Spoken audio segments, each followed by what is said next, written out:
जी sir, मैं जम्मू से हूँ। तो मैं आपकी रोज स्टोरी सुनती हूँ और रोज अपने बच्चों को डेली नाइट को सुनाती हूँ। जी।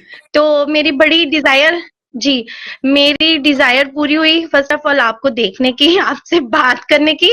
पता नहीं मेरी पिक्स क्यों नहीं आ रही, एक सेकंड होल्ड में रहना। कई बार अभी मेरी पिक्स कर रही नेटवर्क की है। वजह से ऐसा होता है, थोड़ी देर में जी वो आ जाएगी, मैं आपको देख जी पा रहा हूँ। जी।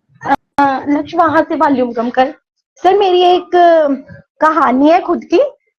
जी। मैं चाहती हूँ कि मैं आपको सुनाऊं तो आप उसको फिर स्टोरी के रूप में सुनाना। उसके लिए ये मेरी आपको मुझे उसको मैसेंजर पे लिखकर भेजना होगा, और यदि आप खुद अपना अनुभव बताना चाहते हैं कम शब्दों में, तो आप यहाँ खुद बता सकते हैं।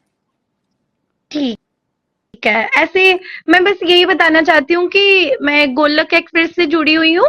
यहाँ निखिल जी करवाते हैं हमारे अमेरिका ऑस्ट्रेलिया से। अब वो चंबा शिफ्ट हो गए हैं, तो मैं उन्हीं के साथ लड्डू गोपाल जी के साथ जुड़ी थी। जी। तो मेरे मैं शादी के बाद कभी बाहर नहीं गई हूँ जम्मू से। लेकिन लड्डू गोपाल जी की ऐसी ब्लेसिंग्स हुई कि मैं वृंदावन में 2 बार होके आई। क्या बात और मुझे ये बताना है कि जब मैं वृंदावन में गई हूँ, तो मैं वहां वहां पे बंसी बट गई। तो वहां पे कुछ ऐसा हुआ कि मेरी मदर इन लॉ थे, तो उनको घर आना पड़ा। कोई डेथ हो गई थी। तो मेरे हस्बैंड उनको मथुरा रेलवे स्टेशन चढ़ाने चले गए। तो मेरे पास सर पैसे नहीं थे उस टाइम। तो बच्चे बोलने लगे, मम्मा हमने बंसुरी चढ़ानी है बंसी बट में, वहां पे पालने पे। तो मैंने देखा मेरे पास पैसे नहीं थे। तो मैंने अपने फ्रेंड के हस्बैंड को बोला कि भैया आप मुझे पैसे दे दो। तो बोलते भाभी लो ना, आपने क्या लेना है। तो मैंने बोला मैंने बांसुरी लेनी है। भैया आप इमेजिन करोगे, उन्होंने ना मुझे बांसुरी 2 लेके दी। पर पता नहीं अंदर से भाव आ रहे थे कि किसी से लिया तो मैं नहीं लूंगा। तो मैंने ना वो बांसुरी ना अपने ही बच्चे को पकड़ा दी, बेटी और बेटे को। तो बेटी ने ली नहीं, तो मैंने एक बांसुरी उसी की फ्रेंड के बेटी को पकड़ा दी।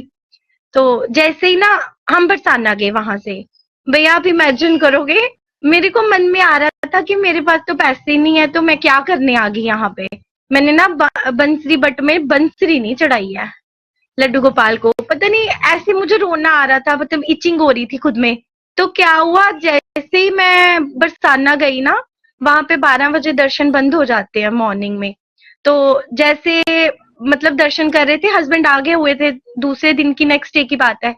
तो ना जैसे ही राधा रानी का कपाट बंद हुआ ना, तो मुझे आंसू आ गए। मैंने बोला यार इतनी दूर से आए, दर्शन नहीं दिए, पता नहीं कितने पाप किए हुए हैं।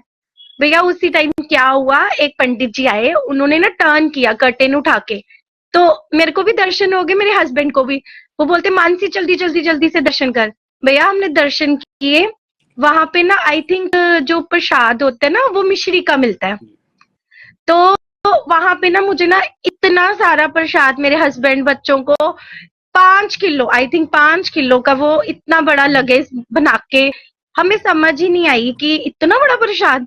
तो पकड़ा, बड़े खुशी से आ रहे हैं घर। जब जम्मू में पहुंचे तो मैंने लगेज खोला, मैंने देखा प्रसाद में, देखो तो क्या है भैया, वो बांसुरी, 2 बांसुरियां उसके अंदर से निकली, राधा रानी की ऐसी अपार कृपा।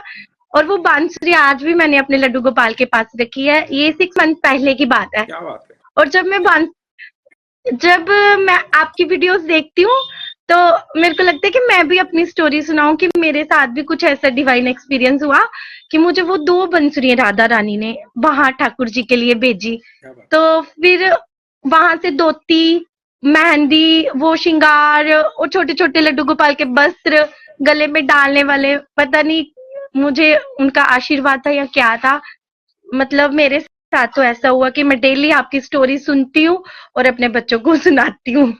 हरी हरी बोल भैया जी, क्या थैंक यू बात है, सो मच, आपने बहुत मुझे सुंदर। ज्वाइन किया।